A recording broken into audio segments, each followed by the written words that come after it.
नमस्कार। माउन्टेन समाचारमा स्वागत छ। म उषा काफ्ले र म बिन्दु अधिकारी। सुरुमा अहिलेसम्मका मुख्य समाचार।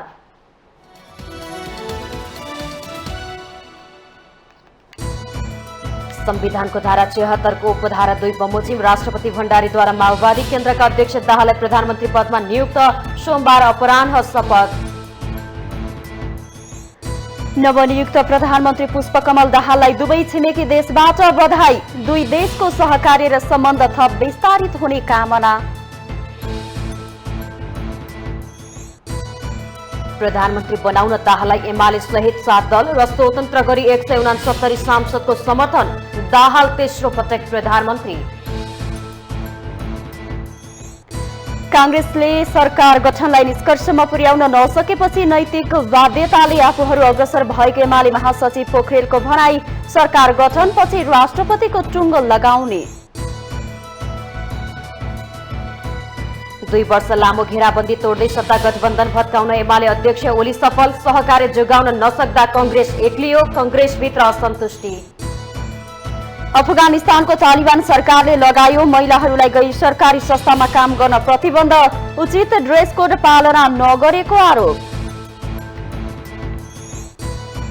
र लुम्बिनी अल स्टार्ससँग विराटनगर सुपर किङ्स 2 रनले पराजित, पोखरा एभेन्जर्सलाई हराउँदै जनकपुर रोयल्सको विजय सुरुवात।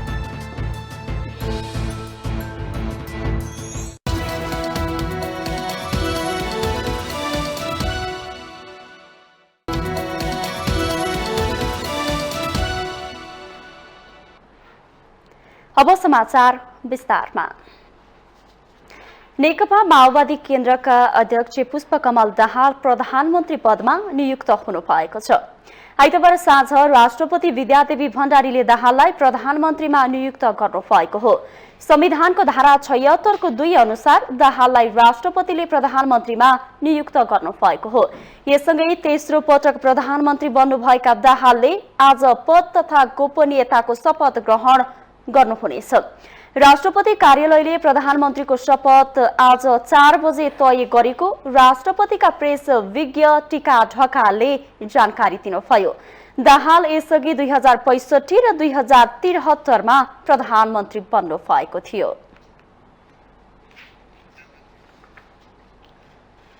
नवनियुक्त प्रधानमन्त्री पुष्पकमल दाहाललाई दुवै छिमेकी देशले बधाई दिएका छन्। भारतीय समकक्षीले नरेन्द्र मोदीले ट्वीट गर्दै माओवादी अध्यक्ष दाहाललाई प्रधानमन्त्री नियुक्त भएकोमा बधाई दिनुभएको हो। नेपाल र भारतको बीचमा सांस्कृतिक र जनता बीचको सम्बन्ध रहेको प्रधानमन्त्री मोदीको ट्वीटमा उल्लेख गरिएको छ। यो मैत्रीपूर्ण सम्बन्धलाई थप प्रगाढ बनाउन सँगै मिलेर काम गर्न चाहेको मोदीले बताउनुभयो। दाहाललाई नेपालका लागि चिनिया कार्यवाहक राजदूत वाङ सिन तथा नेपालका लागि भारतीय राजदूत नवीन श्रीवास्तवले पनि टेलिफोन मार्फत बधाई दिएको दाहालको सचिवालयले जनाएको छ। चीनको माओवादी लीगका अध्यक्ष दाहाल प्रधानमन्त्रीमा निर्वाचित हुनुभएकोमा बधाई दिँदै उहाँको कार्यकालमा दुई देशको सहकार्य र सम्बन्ध थप विस्तारित हुने अपेक्षा गरेको छ। भारतका राजदूत श्रीवास्तवले पनि दाहालको कार्यकालमा दुई मुलुक बीचको सम्बन्धलाई थप बलियो बनाउँदै उचाइमा पुर्याउने विश्वास लिएको बताइएको छ।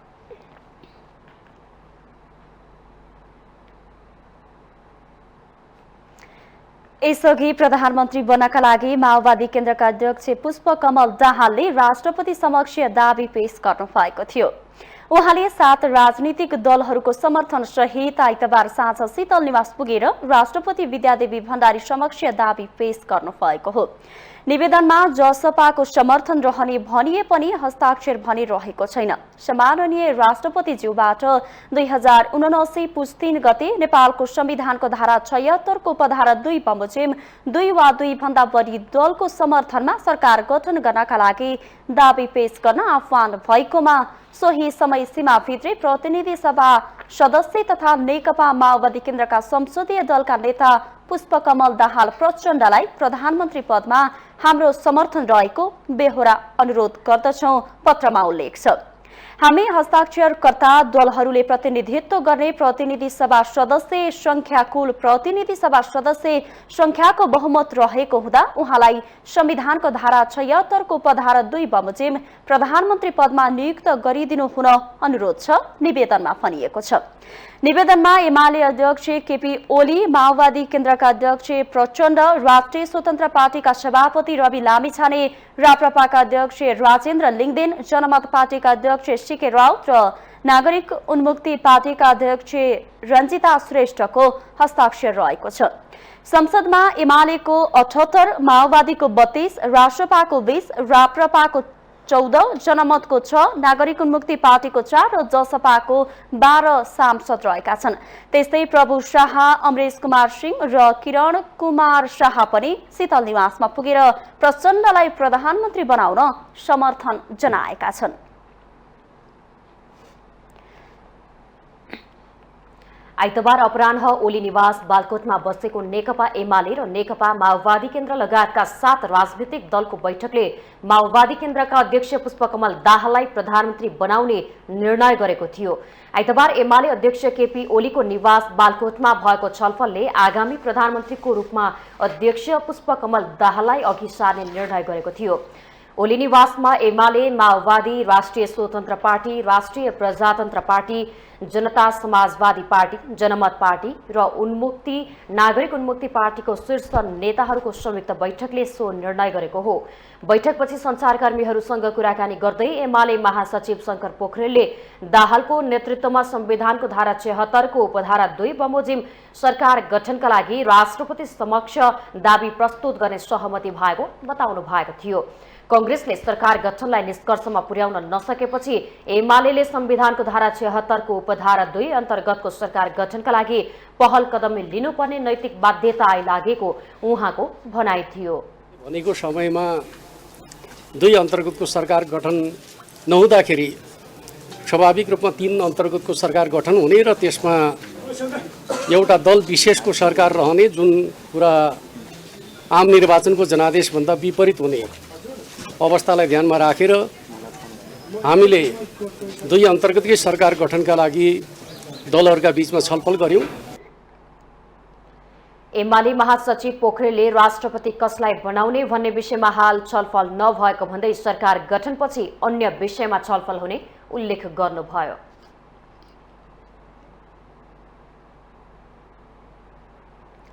राजनीतिमा आश्चर्यजनक निर्णय गर्ने नेताको परिचय बनाउनु भएको छ प्रचण्डले।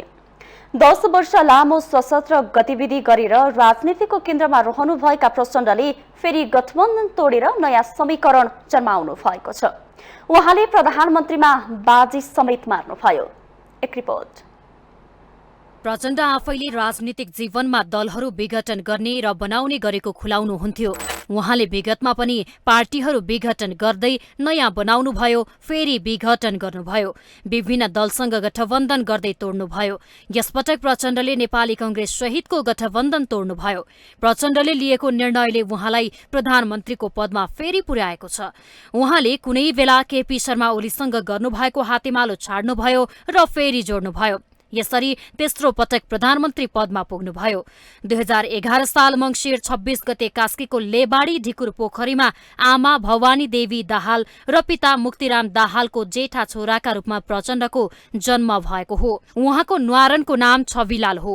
सामान्य परिवारका प्रचण्डको प्रारम्भिक बाल्यकाल कास्कीकै गाउँमा बिते पनि 7 वर्षको उमेरबाट चितवनमा हुर्किनुभयो।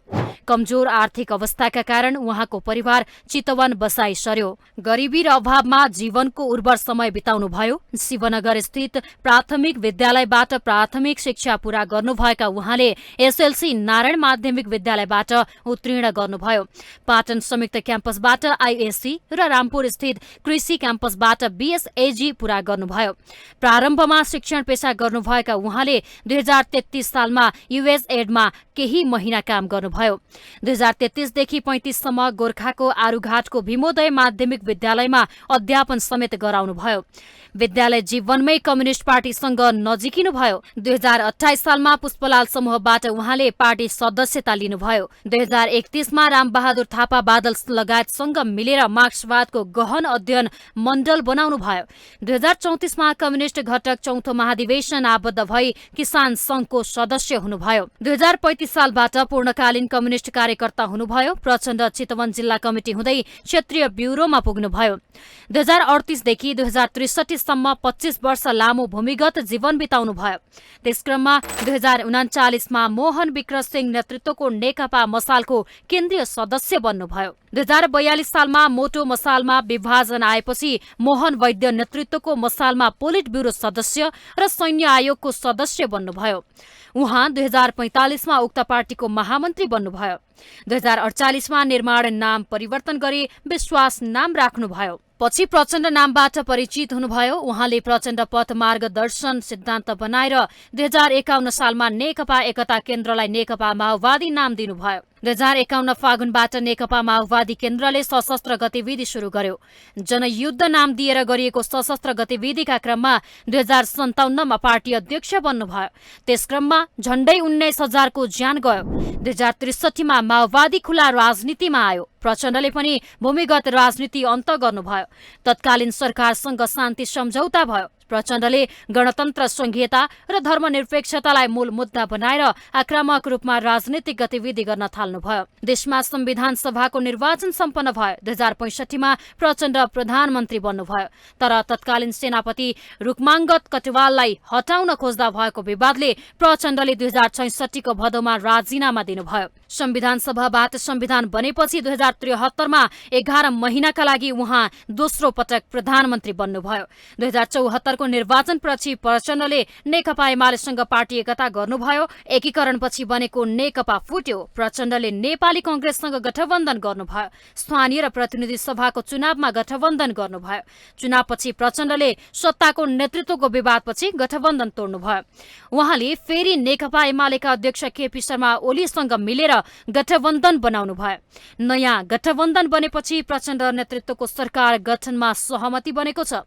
सधैँ जोखिम मोल्ने र आश्चर्यजनक निर्णय लिन पछि नहट्ने प्रचण्डले फेरि राजनीतिमा बाजी मार्नु भएको छ। प्रतिनिधि सभामा 32 सीटका साथ तेस्रो ठूलो दलको संसदीय दलको नेताका रूपमा प्रधानमन्त्री बन्न सफल हुनु भएको छ। प्रचण्ड सामान्य शक्तिबाट उठेर निकै शक्तिशाली त बन्नु भएको थियो, तर उहाँको दलको आकार निरन्तर घट्दो छ। गणतन्त्र, धर्मनिरपेक्षता र संघीयताको मुद्दालाई संविधानमै राख्न सक्नु उहाँको राजनीतिक जीवनकै सफलता हो। यसकै जस लिँदै उहाँ राजनीतिको केन्द्रबिन्दुमा हुनुहुन्छ। तर आकारमा घट्दो दल र गिर्दो शक्तिलाई उहाँले कसरी सम्हाल्नुहुन्छ प्रतीक्षाको विषय बनेको छ। माउन्टेन टेलिभिजन एचडीका लागि बिन्दु अधिकारीको रिपोर्ट।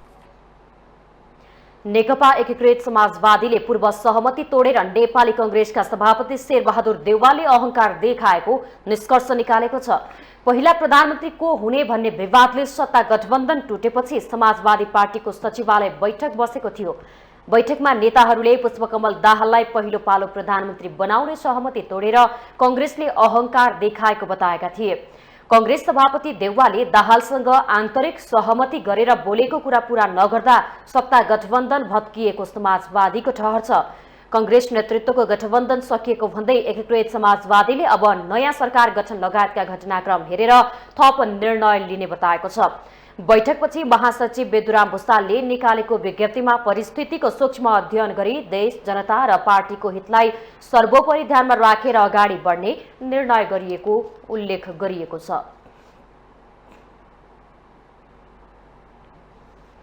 प्रधानमन्त्री र राष्ट्रपति दुवै पद आफै राख्ने नेपाली कांग्रेसको अडानका कारण सत्ता गठबन्धन टुटेको छ। नयाँ निर्वाचनपछि प्रधानमन्त्रीमा आलोपालो नेतृत्व गर्ने कांग्रेस, माओवादी केन्द्र र नेकपा एकीकृत समाजवादी बीच सहमति भए पनि पहिलाको प्रधानमन्त्री बन्ने भन्नेमा कांग्रेस र माओवादी केन्द्र बीच सहमति नबन्दा झण्डै 2 वर्ष अघि बनेको गठबन्धन टुटेको हो। आइतबार निर्णायक छलफल भन्दै बालुवाटारमा भएको 3 दलका नेताबीचको छलफलमा माओवादी अध्यक्ष पुष्पकमल दाहालले कांग्रेस सभापति शेरबहादुर देउवालाई पूर्व सहमति अनुसार प्रधानमन्त्री छोड्न पुनः आग्रह गर्नुभएको थियो। पहिला गरेको सहमति अनुसार पहिलो प्रधानमन्त्री छोड्न दाहालले देउवालाई आग्रह गर्नुभएको थियो। जवाफमा देउवाले प्रधानमन्त्री छोड्न साथीहरूले नमानेको भन्दै साथीहरू असहमत भए भन्ने जवाफ दिनुभएको थियो।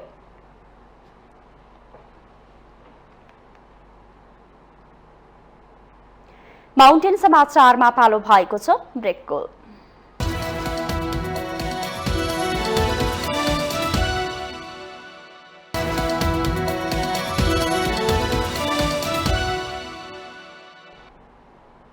ब्रेकपछि स्वागत छ। अब बाँकी समाचार। प्रतिनिधि सभा र प्रदेश सभाको निर्वाचनमा गठबन्धन गर्दा सबैभन्दा ठूलो दल बनेको नेपाली कांग्रेस अब प्रतिपक्षमा बस्नुपर्ने निश्चित भएको छ। दोस्रो ठूलो दल नेकपा एमाले र तेस्रो दल माओवादी केन्द्रले राष्ट्रिय स्वतन्त्र पार्टी र अरू साना दलहरू समेटेर नयाँ सरकार बनाउने सहमति गरेसँगै कांग्रेस प्रतिपक्षमा बस्ने निश्चित भएको छ। एक रिपोर्ट।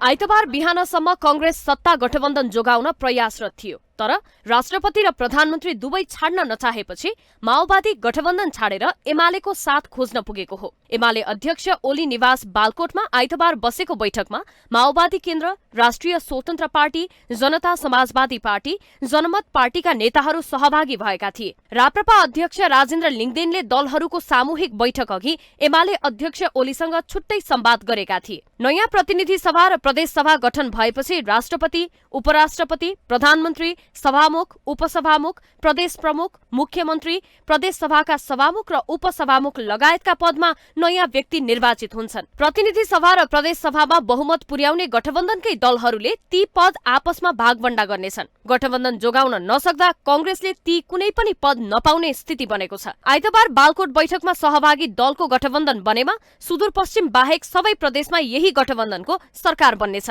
नागरिक उन्मुक्ति पार्टी यो गठबन्धनमा सहभागी भएमा सुदूरपश्चिम प्रदेश सरकार पनि बन्नेछ। प्रदेश 1 को सबैभन्दा ठूलो दल एमालेलाई सरकार बनाउन 7 सीट अभाव थियो, तर माओवादी केन्द्रसँग 13 सीट भएकाले सजिलै सरकार बन्नेछ। 93 सदस्यीय प्रदेश सभामा एमालेसँग 40 सीट छ, राप्रपासँग 6 र जसपासँग 1 सीट छ। यदि प्रदेशसम्म यो गठबन्धनले निरन्तरता पाए 29 सीटको कांग्रेस प्रदेश 1 मा प्रतिपक्षमा बस्नुपर्नेछ। मध्य प्रदेशमा एमाले, माओवादी, जसपा र जनमत पार्टी मिले सरकार बन्नेछ। एमालेसँग 23, जसपासँग 16, जनमत पार्टीसँग 13 र माओवादीसँग 8 सीट छ। 107 सदस्यीय प्रदेश सभामा यी 4 को सीट संख्या 60 पुग्नेछ। सरकार बनाउन 54 सीट आवश्यक पर्छ। बागमती प्रदेशमा राप्रपाको साथ पाए एमाले नेतृत्वकै गठबन्धनले सरकार बनाउनेछ। 110 सदस्यीय प्रदेश सभामा एमालेसँग 27 र माओवादीसँग 21 सीट छ। 13 सीटको राप्रपाको साथ पाएमा सरकार बन्नेछ। गठबन्धनमा पनि राप्रपाको साथ पाउँदा कांग्रेस इतरको सरकार बन्नेछ। गठबन्धनमा एमालेसँग 22 र माओवादीसँग 8 सीट रहेको छ। 60 सदस्यीय प्रदेश सभामा सरकार बनाउन 31 सीट आवश्यक पर्छ। राप्रपासँग 2 सीट भएकाले बहुमत पुग्छ। लुम्बिनीमा पनि राप्रपाको साथ पाउँदा सरकार बन्नेछ। लुम्बिनीमा एमालेसँग 29, माओवादीसँग 9 र जसपासँग 3 सीट छ। राप्रपासँग 4 सीट भएकाले प्रदेश सभामा बहुमत पुग्छ। 87 सदस्यीय प्रदेश सभामा सरकार बनाउन 44 सीट आवश्यक पर्छ। कर्णालीमा एमाले र माओवादी मिल्दा मात्रै सरकार बन्छ। 40 सदस्यीय प्रदेश सभामा माओवादीसँग 13 र एमालेसँग 10 सीट छ। सुदूरपश्चिममा भने नागरिक उन्मुक्ति पार्टी निर्णायक छ। 7 सीटको नागरिक उन्मुक्ति पार्टीले साथ दिएमा यही गठबन्धनको सरकार बन्नेछ। 53 सदस्यीय प्रदेश सभामा माओवादी केन्द्रसँग 11 र एमालेसँग 10 सीट छ। अन्तिम समयमा आएर कांग्रेसले गठबन्धन जोगाउन नसक्दा संसदको सबैभन्दा ठूलो दल भएर पनि अन्ततः प्रतिपक्षमा बस्न बाध्य भएको छ। माउन्टेन टेलिभिजन एसडीका लागि प्रतिमा तरेलको रिपोर्ट। अन्ततः प्रचण्डले जे भन्नुभएको थियो गरेरै छाड्नुभयो। उहाँले आफूले आगामी सरकारको नेतृत्व गर्ने भन्दै आउनु भएकोमा गठबन्धन नै तोडेर नयाँ गठबन्धन बनाउनुभयो। यो घटना विकास हुँदासम्मका पृष्ठभूमिहरू उत्तिकै रोचक छन्। एक रिपोर्ट। देशमा कुनै एक दलको बहुमत नआउने गरी निर्वाचन प्रणाली विकास गरिएसँगै धेरै दल नमिली सरकार निर्माण हुन नसक्ने अवस्था बनिसकेको थियो। 2063 यता सहमति र धेरै दलको गठबन्धनको सरकार बन्दै आएकोमा यसपटक पनि त्यही भयो। नेकपा माओवादी केन्द्रका अध्यक्ष प्रचण्डले बहुमत सांसदको हस्ताक्षर सहित सरकारको नेतृत्वको दावी गर्नुभयो। उहाँले नेपाली कंग्रेससँगको गठबन्धन तोडेर लिनु भएको निर्णयसँगै नयाँ घटनाक्रम विकास भएको छ। सत्ता बाहिर रहेको नेकपा एमाले फेरि शक्तिमा आएको छ। नयाँ दल बनेका राष्ट्रिय स्वतन्त्र पार्टी र जनमत पार्टी पनि उत्साही हुन पुगेका छन्। सबैभन्दा ठूलो झड्का नेपाली कंग्रेसलाई परेको छ। यति बेला कंग्रेसलाई भुइँको टिप्न खोज्दा गोजीको पनि खसेको जस्तो भएको छ। कांग्रेसले राष्ट्रपति सभामुख जस्ता महत्वपूर्ण पद पाउने सम्भावना गुमाएको छ। कांग्रेस नेता रामचन्द्र पौडेलले खुलेरै आफूहरूको हातबाट गुमिसकेको बताउनुभयो। प्रतिनिधि सभामा 89 सिट जितेर सबैभन्दा ठूलो दल बनेको कांग्रेसका लागि झड्का पनि हो। ठूलो दल बनेपछि कांग्रेसमा दम्ब बढेको भन्दै नेकपा यसका अध्यक्ष माधव कुमार नेपालका अलावा माओवादीकै केही नेताले चेतावनी दिँदै आउनु भएको थियो। हुन पनि विगतमा पार्टी नै फुटाएर कांग्रेस सभापति शेरबहादुर देउवालाई प्रधानमन्त्री बनाउन साथ दिनुभएका प्रचण्ड र माधव कुमार नेपाललाई देउवाले कमजोर आकलन गर्न थाल्नु भएको थियो। यो नै उहाँको राजनीतिक जीवनको अर्को भूल बन्न गयो। आलो पालो प्रधानमन्त्रीको विगतको भद्र सहमति प्रचण्डले लुकाउनु भएको थिएन। प्रचण्डले सहमति पालनका लागि बालबाटार बैठकमा भन्दा देउवाले साथीहरूले मानेनन् भनेर 6औं पटक प्रधानमन्त्री बन्ने महत्वाकांक्षा राखेर हतार गर्नुभयो। प्रचण्डले धोका दिने भनी निस्किनुभयो। त्यसपछि खेल बिग्रिसकेको थियो। देउवा फर्किन खोज्नुभयो तर बालकोटमा नयाँ सहमति बनिहाल्यो। प्रचण्ड 2.5 वर्ष र ओली 2.5 वर्ष प्रधानमन्त्री बन्ने गरी भद्र सहमति बन्यो। प्याकेजमा केही सहमतिहरू पनि बनेको बुझिएको छ। सहमति लगत्तै शक्ति प्रचण्डमा केन्द्रित भइहाल्यो। साना दलदेखि स्वतन्त्र समेत प्रचण्डको वरिपरि झुम्मिन थाले। बहुमत सांसदको हस्ताक्षर शीतल निवासमा पुग्यो। अब प्रचण्डले 30 दिनभित्र प्रतिनिधि सभामा विश्वासको मत लिनुपर्ने हुन्छ। अब राजनीतिको नयाँ श्रृङ्खला सुरु हुनेछ। सम्भावनाका खेलहरू अझै बाँकी छन्। नेतृत्व आउने जाने गर्दछ, दलहरू पनि बन्ने र बिग्रिने गर्दछन्। मुख्य विषय देश बलियो हुनु र सही नेतृत्व पाउनु हो। तर सत्ताका लागि सिद्धान्त र नैतिकता नै बिर्सिने प्रवृत्तिले राजनीतिक भविष्य संकटपूर्ण हुने विश्लेषण हुन थालेका छन्। राजनीति सम्भावनाको खेल हो। माउन्टेन टेलिभिजन एसटीका लागि नवराज पौडेल, काठमाडौँ। राष्ट्रपति विद्यादेवी भण्डारीले ईसाई धर्मावलम्बीहरूको पर्व क्रिसमस डेको अवसरमा स्वदेश तथा विदेशमा रहेका सम्पूर्ण ईसाई धर्मावलम्बी नेपालीहरूमा सुख, शान्ति एवं सुस्वास्थ्यको शुभकामना व्यक्त गर्नुभएको छ। राष्ट्रपति भण्डारीले शुभकामना सन्देश मार्फत यस्ता चाडपर्वहरूको माध्यमबाट विविध सांस्कृतिक पहिचान एवं धार्मिक आस्था बोकेका समुदाय बीच आपसी सद्भाव, सहिष्णुता र ऐक्यबद्धताको भावना अभिवृद्धि हुने बताउनुभयो। उहाँले राष्ट्रिय एकतालाई थप मजबुत तथा सुदृढ बनाउन सहयोग पुग्ने विश्वास समेत व्यक्त गर्नुभयो। राष्ट्रपति भण्डारीले शुभकामना सन्देश मार्फत ईसाई धर्मावलम्बीहरूको यस पर्वले सबै नेपालीहरू बीच आपसी विश्वास, प्रेम र एकताको भावनालाई प्रगाढ बनाउँदै समुन्नत नेपाल निर्माण गर्न सबैमा प्रेरणा प्रदान गरोस् भन्ने कामना व्यक्त गर्नुभएको छ। यस्तै प्रधानमन्त्री शेरबहादुर देउवाले पनि ईसाई धर्मावलम्बीको सौहार्दता तथा खुशियालीको पर्व क्रिसमसको अवसरमा स्वदेश तथा विदेशमा रहेका सम्पूर्ण ईसाई धर्मावलम्बी नेपालीमा सुख, शान्ति र समृद्धिको शुभकामना व्यक्त गर्नुभएको छ।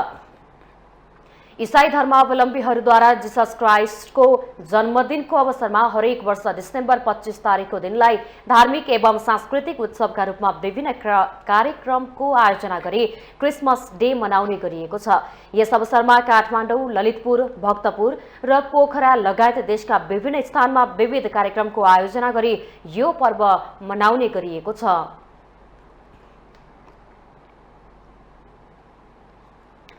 सरकारले ल्याएका अध्यादेशहरू राष्ट्रपतिले रोक्न नमिल्ने विज्ञहरूले बताएका छन्।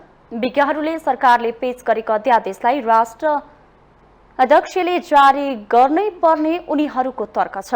सरकारले गत मङ्सिर 25 गते मुलुकी फौजदारी अपराध संहिता संशोधन ल्याएको थियो। मुलुकलाई आन्तरिक एकताका लागि सहज वातावरणमा सबैलाई काम गर्न दिने मनसायका साथ आजीवन कारागारको सजाय भोगिरहेका रेशम चौधरी सहितका नेता कार्यकर्तालाई रिहाई गर्ने गरी अध्यादेश ल्याएको बताएको थियो। सरकारको अध्यादेशपछि रेशम चौधरी पक्षधर कार्यकर्ताहरूले रेशम चौधरी लक्षित सरकारको अध्यादेश पारित गर्न ढिलाइ गर्न नहुने दबाब दिँदै आएका थिए। कांग्रेस नेतृत्वको गठबन्धन सरकार टुटेसँगै अहिले पुनः सरकारले राष्ट्रपति समक्ष पेश गरेको अध्यादेश के हुन्छ भन्ने जिज्ञासा आम मानिसमा छ। संविधानविद डाक्टर चन्द्रकान्त ग्यावालीले संसद अधिवेशन नभएको अवस्थाको बेलामा सरकारलाई कुनै पनि कानून शून्यताबाट निमिट्याउन गर्न र शून्यता नहोस् भन्न सरकारलाई अध्यादेश जारी गर्ने स्वविवेकी अधिकार हुने बताउनुभयो। सरकारले सिफारिस गरेको अध्यादेशलाई स्वीकृत गर्नुपर्ने संसदीय शासन प्रणालीको परम्परा भएको उहाँको भनाइ छ। त्यो जारी गर्दाखेरि संविधान उल्लङ्घन भएको रहेछ या त्यो चाहिँ कुनै पनि संसदीय शासन पद्धति भन्दा पनि त्यो उल्लङ्घन भएको या अभ्यास नभएको भए पनि उहाँले त्यसलाई जारी गर्नुपर्छ। त्यसको सबै जवाफदेही चाहिँ संसद र सरकार नै हुने। त्यस्तै सँगै संसद सचिवालयका पूर्व सचिव मुकुन्द शर्माले विद्यमान संविधानले मन्त्री परिषदको सिफारिसमा सदन नचलेको अवस्थामा सिफारिसमा गएको अध्यादेश राष्ट्रपतिले जारी गर्नुपर्ने व्यवस्था रहेको प्रश्न पार्नुभयो। सबभन्दा पहिला अध्यादेशको कुरा गर्दाखेरि संविधान हामी संवैधानिक सर्वोच्चताका कुरा गर्छौँ र अहिलेको विद्यमान संविधानले के गरेछ भन्दा मन्त्री परिषदको सिफारिसमा सदन नचलेको अवस्थामा सम्माननीय राष्ट्रपतिज्यूले चाहिँ सिफारिसमा गएको अध्यादेश जारी गर्नुपर्ने कुरा गरिएको छ। मन्त्री परिषदको निर्णयअनुसार सम्माननीय राष्ट्रपतिज्यूले अध्ययनको लागि भने जुन कुरा अहिले अध्ययनार्थ राष्ट्रपतिको सचिवालयमा विद्यमान छ, अब त्यो यदि आएन भने चाहिँ संवैधानिक सर्वोच्चताको कुरा गर्न हामी अलि असहज हुन्छ कि जस्तो मलाई लाग्छ। सरकारबाट राष्ट्रपति समक्ष पुगेको अध्यादेश जारी नभए संवैधानिक सर्वोच्चताको कुरा गर्न असहज हुने उहाँको भनाइ थियो। बाराको जितपुर सिमरा उपमहानगरपालिकाबाट युरेनियम जस्तो देखिने वस्तुसहित 3 जना पक्राउ परेका छन्। जितपुर सिमरा उपमहानगरपालिका 5 बस्ने 29 वर्षीय रवि चौधरी, 30 वर्षीय सागर चौधरी र रौतहटको माधव नारायण नगरपालिका 2 बस्ने 22 वर्षीय ब्रेज सहरीलाई सशस्त्र प्रहरीले पक्राउ गरेको हो। जितपुर सिमरा 7 स्थित एक होटलबाट उनीहरूलाई पक्राउ गरिएको सशस्त्र प्रहरी बल नेपाल नम्बर 12 गढ हेडक्वार्टर 12 का सूचना अधिकारी अमर बहादुर खत्रीले जानकारी दिनुभयो। उनीहरूलाई आवश्यक कानुनी कार्यवाहीका लागि नेपाल प्रहरीको जिम्मा लगाइएको सशस्त्र प्रहरीले जनाएको छ। उनीहरूबाट बरामद गरिएको 2 किलोको वजनको उक्त वस्तु युरेनियम हुन सक्ने प्रहरीको अनुमान छ। चम्किलो उक्त वस्तुमा बिजुलीको बल्ब छुवाउँदा बल्ने गरेको बताइएको छ।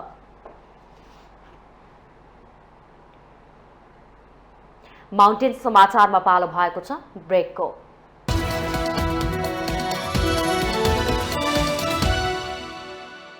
ब्रेकपछि स्वागत छ। अब बाँकी समाचार।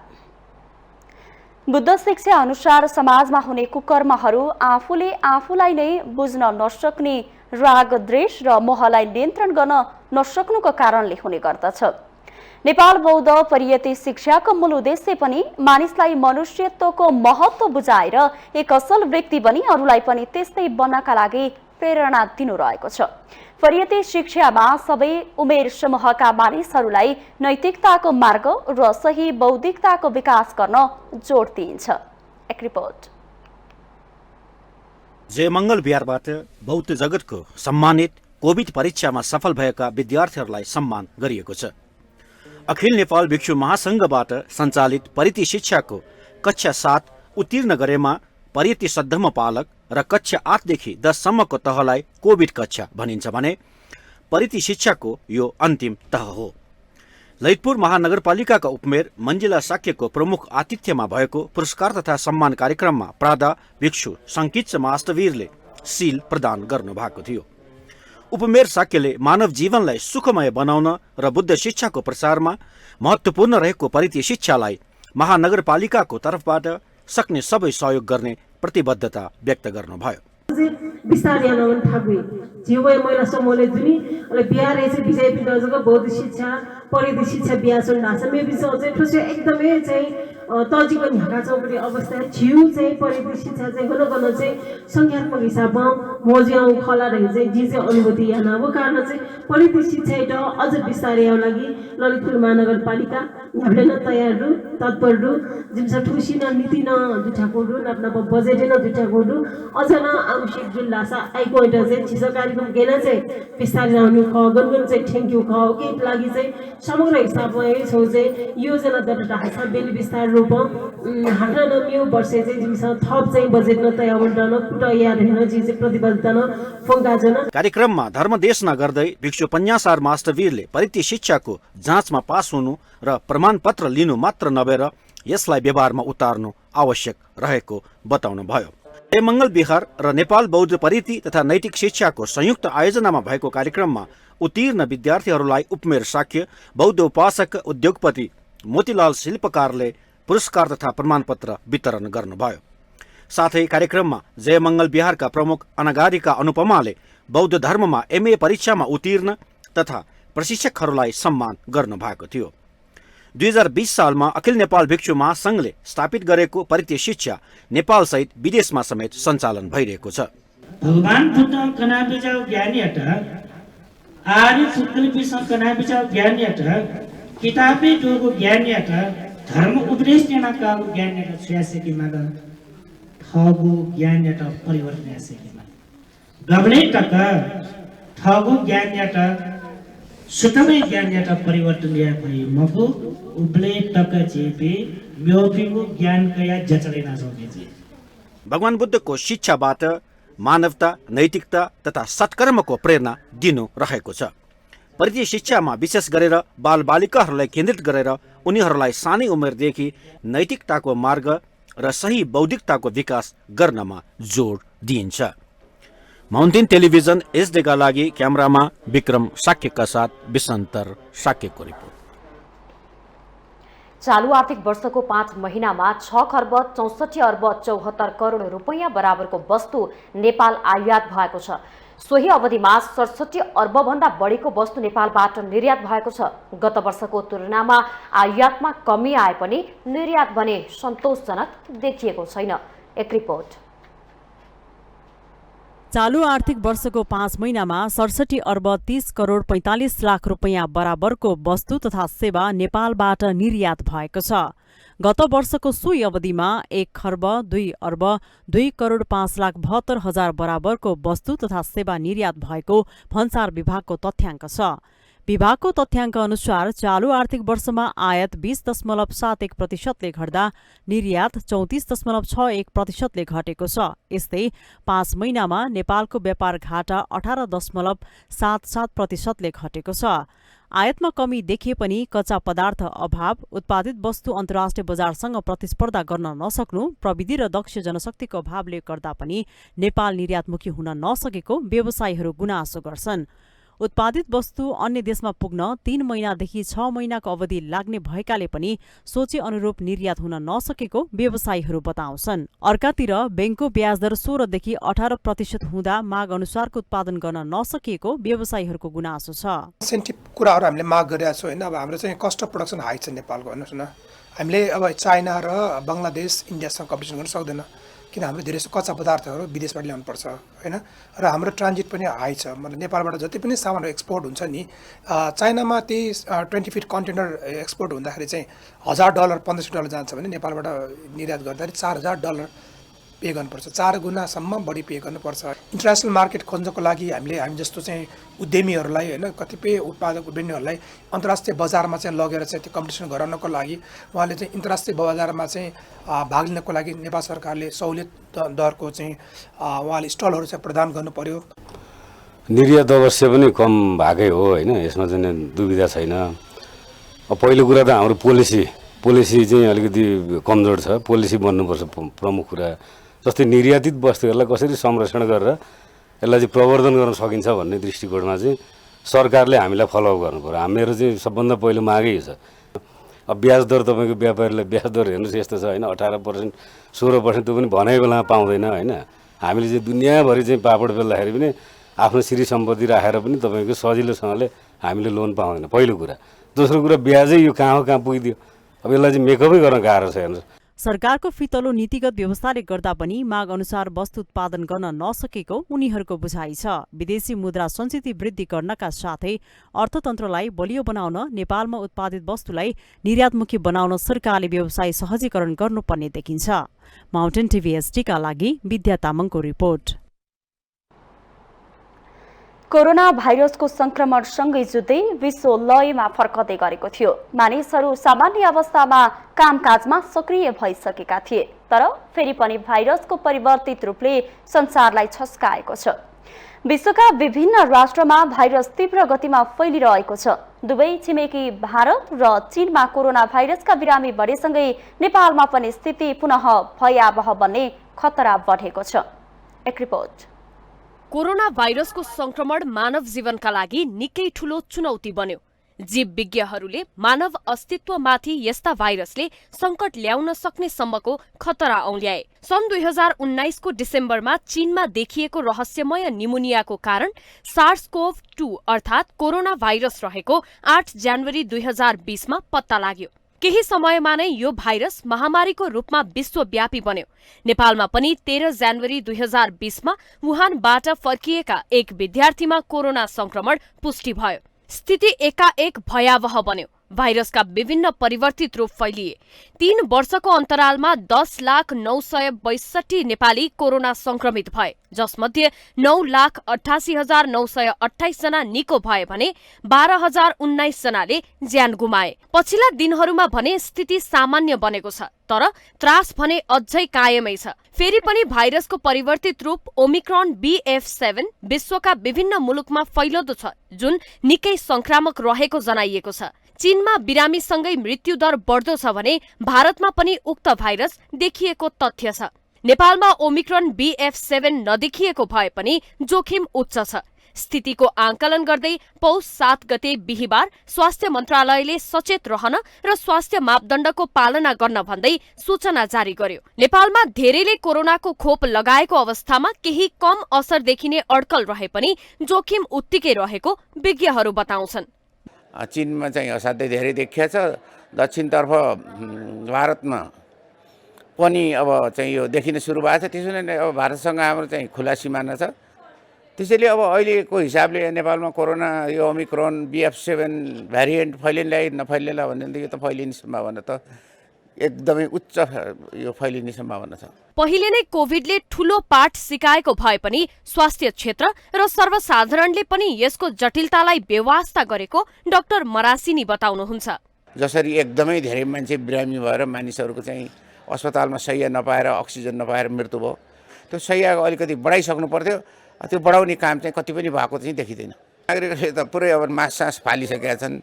10% मान्छेको पनि बाटो हेऱ्यो भने 10%ले नै मास्क लगाएको छैनन् होइन। अब हात धुन पनि भनिएको छ, अनि हात धुन पनि भनिएको छैन। बल्ल हिजो अस्तिदेखि चाहिँ भनिएको छ। भिडभाड उत्तिकै छ। बारम्बार कोरोना, डेंगी जस्ता महामारीले एकपछि अर्को गर्दै जनस्वास्थ्यलाई चुनौती दिइरहेका छन्। मन्त्रालय स्वास्थ्य व्यवस्था चुस्त रहेको दावी गर्न छाड्दैन, तर केही बिरामी मात्रै थपिन पर्छ। अस्पतालमा 2 भन्दा बढी बिरामीको उपचार एउटै शैय्यामा गरिरहेको दृष्टान्त देखिन्छ। रोगलाई लिएर न सरकार गम्भीर देखिन्छ न त सर्वसाधारण नै। माउन्टेन टेलिभिजन एसडीका लागि क्यामेरामा विक्रम साक्यका साथमा प्रतिमा धरेल, काठमाडौँ।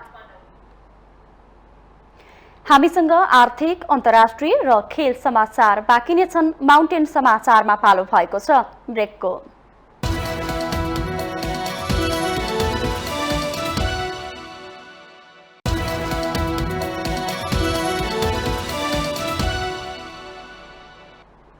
ब्रेकपछि स्वागत छ। अब आर्थिक समाचार।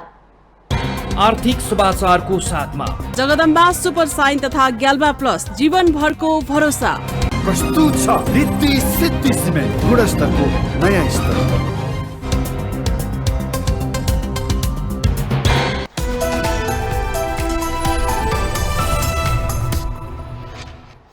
पर्यटन व्यवसायीहरूले ठमेललाई विशेष पर्यटकीय क्षेत्र घोषणा गर्न सरकारसँग माग गरेका छन्। पर्यटन व्यवसायीहरूले नेपाल आउने 80% पर्यटक ठमेलमा पुग्ने गरेको भन्दै सरकारले ठमेललाई विशेष पर्यटकीय क्षेत्र घोषणा गर्न माग गरेका हुन्। उनीहरूले नेपालभर पर्यटकका लागि आवश्यक सेवा सुविधा ठमेलमा नै रहेको भन्दै नेपालको विशेष पर्यटकीय क्षेत्र घोषणा गर्न आवश्यक रहेको बताए। ठमेल पर्यटन परिषदका अध्यक्ष भविश्वर शर्माले नेपालको पहिलो पर्यटकीय नगरी ठमेल भएकाले सरकारले विशेष पर्यटकीय क्षेत्र घोषणा गर्नुपर्ने बताउनुभयो। 99% पर्यटन व्यवसाय ठमेलमा नै रहेकाले नेपालमा आउने 80% पर्यटकहरू ठमेलमा पुग्ने गरेको उहाँको भनाइ थियो। ठमेललाई विशेष पर्यटकीय क्षेत्र घोषणा गर्नु पर्यो। किन विशेष पर्यटकीय क्षेत्र घोषणा गर्नु पर्यो भन्दा नेपालको पहिलो पर्यटकीय नगरी ठमेल हो र नेपालमा आउने 80% टुरिस्ट ठमेलमा आउँछन्। त्यो नेपाल टुरिज्म बोर्डको डाटाले पनि भन्छ र ठमेलमा भएका 99% व्यवसायीहरू पर्यटन व्यवसायीहरू हुन् र नेपाल अधिराज्यभरि घुम्ने इन्फर्मेसन नेपालमा छ र नेपाल अधिराज्यभरि भएको सेवा सुविधाहरू ठमेलमा छ। त्यो कारणले गर्दाखेरि ठमेललाई विशेष पर्यटकीय क्षेत्र घोषणा गरिदिनु पर्यो र अन्तर्राष्ट्रिय स्तरको पर्यटकीय नगरी ठमेललाई बनाउनु पर्यो। किनभने आज यहाँ एउटा सार्वजनिक शौचालय छैन हैन। काठमाडौँ महानगरपालिकाको नयाँ निर्वाचित कार्य समिति आइसकेपछि सार्वजनिक टोयलेटको आह्वान गरियो। ती सार्वजनिक टोयलेट कहाँ गए, ती अभियान कहाँ पुगे हैन, आज हामी तिनको खोजीमा छौँ। अध्यक्ष शर्माले पर्यटक आकर्षण बढाउनका लागि ठमेललाई ब्युटिफिकेसन गर्ने काम सुरु गरिएको बताउनुभयो। उहाँले कोरोना महामारीपछि शिथिल बनेको पर्यटन क्षेत्र बिस्तारै लयमा आउन थालेको भन्दै यहाँका होटलहरूमा 60% बढी पर्यटकहरू रहेको जानकारी दिनुभयो। त्यस्तै trekking agencies association of Nepal टानका अध्यक्ष निलहरी वास्तुलाले कोरोना महामारी भन्दा पछिल्लो समय नेपालमा पर्यटन आगमनमा वृद्धि भएको बताउनुभयो। जुन कोरोनाको एउटा चाहिँ यो जुन कोरोनाको टाइम सकिँदै गर्दा हामीले चाहिँ अलिकति 24सम्म कुर्नुपर्छ जस्तो लागेको थियो। तर अहिलेको जुन यो नेपालको एराइभलको डाटा हेर्दाखेरि तपाईँको चाहिँ टुरिस्टको चाहिँ एराइभल अलिक राम्रै तरिकाले बढे जस्तो देखिएको छ। जुन 5,66,000 टुरिस्टको एराइभल देखिँदै गर्दाखेरि चाहिँ जहाँसम्म लाग्छ यो 23मा राम्रै हुन्छ जस्तो हामीले चाहिँ आँकडा गरेका छौँ। उहाँले पर्यटक नेपालमा ल्याउनका लागि सरकारले डिजिटल प्रविधि अनुसार मार्केटिङमा सहजीकरण गर्नुपर्ने बताउनुभयो। नेपाल राष्ट्र बैंकले ट्रेजरी बिल जारी गर्ने भएको छ। बैंकले 91 दिन, 182 दिन र 1 वर्षको 18 अर्ब 50 करोड रुपैयाँको ट्रेजरी बिल जारी गर्न लागेको हो। ट्रेजरी बिल 1 वा 1 वर्षभन्दा कम अवधिको आन्तरिक ऋण उठाउन प्रयोग गरिने अल्पकालीन सरकारी ऋणपत्र हो। ट्रेजरी बिलका लागि सोमबार आज दिउँसो 2 बजे बोलक बोल हुनेछ। बैंकले 91 दिनको लागि 6 अर्ब 50 करोड रुपैयाँको ट्रेजरी बिल जारी गर्न लागेको हो। 14 चैतमा यो ट्रेजरी परिपक्व हुनेछ। 182 दिनको लागि 10 अर्ब रुपैयाँको ट्रेजरी जारी गर्न लागेको हो। यो ट्रेजरी 2080 असार 12 गते परिपक्व हुनेछ। यस्तै 1 वर्षको लागि 2 अर्ब रुपैयाँ बराबरको ट्रेजरी बिल जारी गर्न लागेको हो। यो ट्रेजरी 10 पुस 2080 मा परिपक्व हुने राष्ट्र बैंकले जनाएको छ।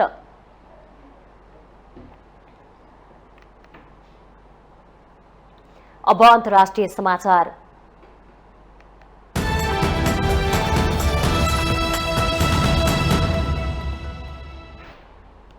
अफगानिस्तानको तालिबान सरकारले महिलाहरूलाई राष्ट्रिय तथा अन्तर्राष्ट्रिय गैर सरकारी संस्थामा काम गर्न प्रतिबन्ध लगाएको छ।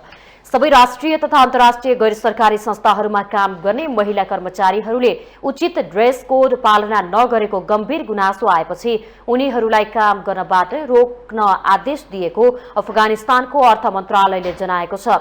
महिलाहरूलाई काममा नलगाउन निर्देशन गर्दै सबै गैर सरकारी संस्थाहरूलाई पत्र पठाइएको हो। उक्त पत्रमा इस्लामी हिजाबको पालना नगरिएको र राष्ट्रिय तथा अन्तर्राष्ट्रिय संगठनहरूमा महिलाहरूको कामसँग सम्बन्धित अन्य नियम र कानूनहरूको बारेमा गम्भीर गुनासोहरू आएकाले उनीहरूलाई काममा नलगाउन आग्रह गरिएको हो। अफगानिस्तानको अर्थ मन्त्रालयले उक्त आदेशबारे पुष्टि गर्दै सरकारको निर्देशनलाई पालना गर्न सबै संघ संस्थासँग आग्रह गरेको हो।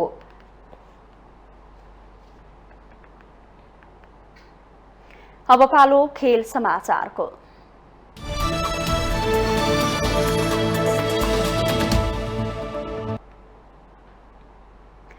लुम्बिनी अल स्टार्सले काठमाडौँमा जारी नेपाल टी20 लीग क्रिकेट प्रतियोगितामा लगातार दोस्रो जित निकालेको छ।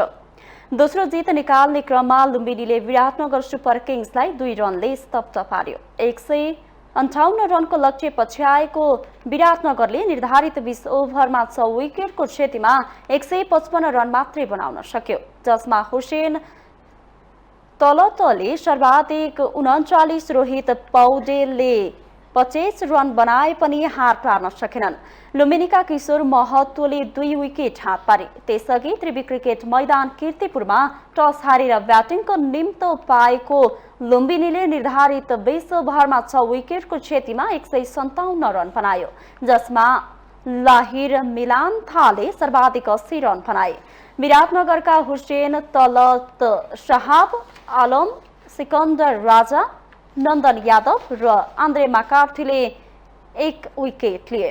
यसैबीच जनकपुर रोयल्सले नेपाल टी20 लीगमा विजयी सुरुवात गरेको छ। टियु क्रिकेट मैदानमा आइतबार पोखरा एभेन्जर्सलाई 5 विकेटले हराउँदै जनकपुरले सुखद सुरुवात गरेको हो। पोखराको भने यो लगातार दोस्रो हार हो। पहिलो खेलमा पोखरालाई काठमाडौँ नाइट्सले हराएको थियो। पोखराले दिएको 139 रनको लक्ष्य जनकपुरले 17 ओभर 4 बलमा 5 विकेट गुमाएर 139 रन जोड्दै पूरा गर्यो। जनकपुरको जितमा सन्दीप जोराले अभिजित रहँदै सर्वाधिक 40 रन बनाए। पोखराका जाहिर खानले 3 तथा मौसम ढकाल र शरद भेसवाकरले 1-1 विकेट लिए। त्यसअघि टस हारेर पहिले ब्याटिङ गरेको पोखराले 19.4 ओभरमा अल आउट हुँदै 138 रन बनाएको थियो। पोखराका लागि आसिफ शेखले 50 रनको अर्धशतकीय इनिङ खेले। जनकपुरका लागि कैश्रिक विलियम्स 3 विकेट लिए। यस जितसँगै जनकपुरले पहिलो खेलमा 2 अङ्क जोडेको छ। जनकपुर तेस्रो स्थानमा रहेको छ। नेपाल टी20 लीगको यो पहिलो संस्करणमा 6 टिमले सहभागिता जनाएका छन्।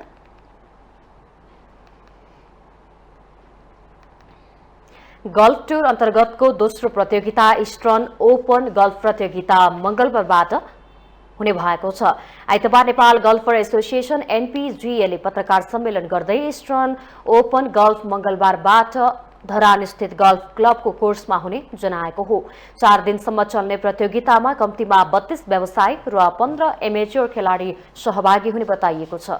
धरान गल्फ कोर्समा आयोजना हुने दोस्रो प्रतियोगितामा प्रोफेसनल सुपुत्र बहादुर राई, भुवन नगरकोटी, जयराम श्रेष्ठ, मणि राई, सञ्जय लामा, धन थापा लगायतले प्रतिस्पर्धा गर्नेछन्।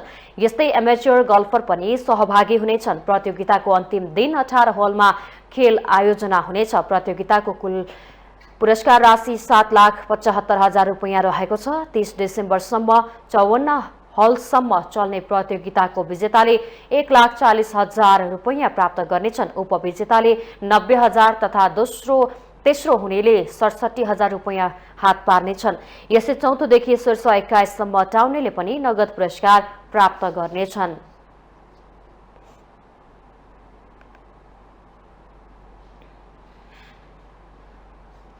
नेपाल बंगलादेशमा जारी Bangabandhu Asian under 23 central Asian zone अन्तर्राष्ट्रिय पुरुष भलिबल च्याम्पियनसिपको सेमी फाइनलमा पराजित भएको छ।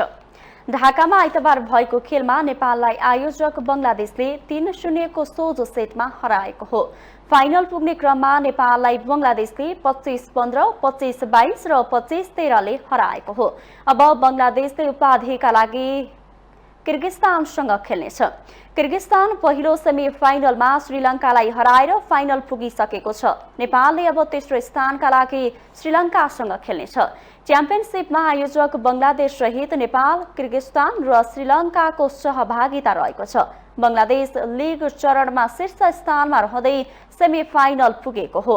नेपाल पुछारमा रहेको थियो। 4 टोलीको सहभागिता भएकाले 4 टोलीले सेमी फाइनलमा स्थान बनाएका हुन्। बंगलादेशले लीग चरणको 3 खेलमै जित निकाल्दै शीर्ष स्थानमा रहेर अन्तिम 4 को यात्रा तय गरेको हो। नेपालले भने 3 खेलमै हार बेहोरेको थियो, तर पुछारमा रहेर नेपालले सेमी फाइनलमा शीर्ष स्थानको बंगलादेशसँग खेलेको हो।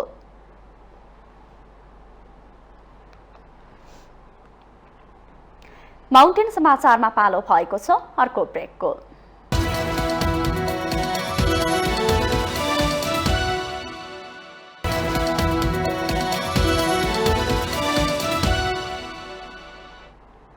ब्रेकपछि स्वागत छ। यो सँगै हामी माउन्टेन समाचारको अन्त्यमा आइपुगेका छौं। जाँदा जाँदै मुख्य समाचार पुनः एकपटक।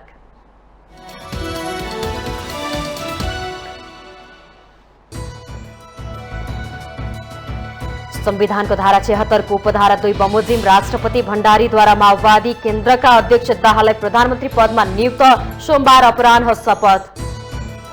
नवनियुक्त प्रधानमन्त्री पुष्पकमल दाहाललाई दुवै छिमेकी देशबाट बधाई, दुई देशको सहकार्य र सम्बन्ध थप विस्तारित हुने कामना।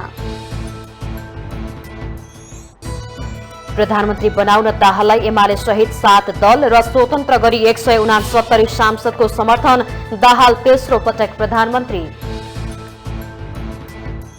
कांग्रेसले सरकार गठनलाई निष्कर्षमा पुर्याउन नसकेपछि नैतिक बाध्यताले आफूहरू अग्रसर भएको एमाले महासचिव पोखरेलको भनाई, सरकार गठनपछि राष्ट्रपतिको टुङ्गो लगाउने। 2 वर्ष लामो घेराबन्दी तोड्दै सत्ता गठबन्धन भत्काउन एमाले अध्यक्ष ओली सफल, सहकार्य जोगाउन नसक्दा कांग्रेस एक्लियो, कांग्रेसभित्र असन्तुष्टि।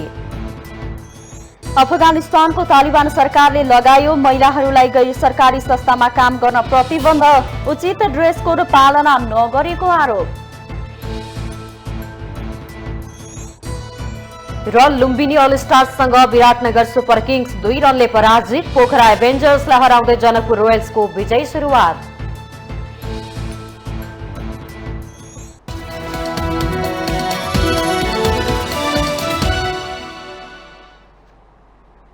माउन्टेन समाचार अहिलेलाई सकियो। सत्य, तथ्य र निष्पक्ष समाचारका लागि माउन्टेन टेलिभिजन एच हेर्दै रहनुहोला। नमस्कार।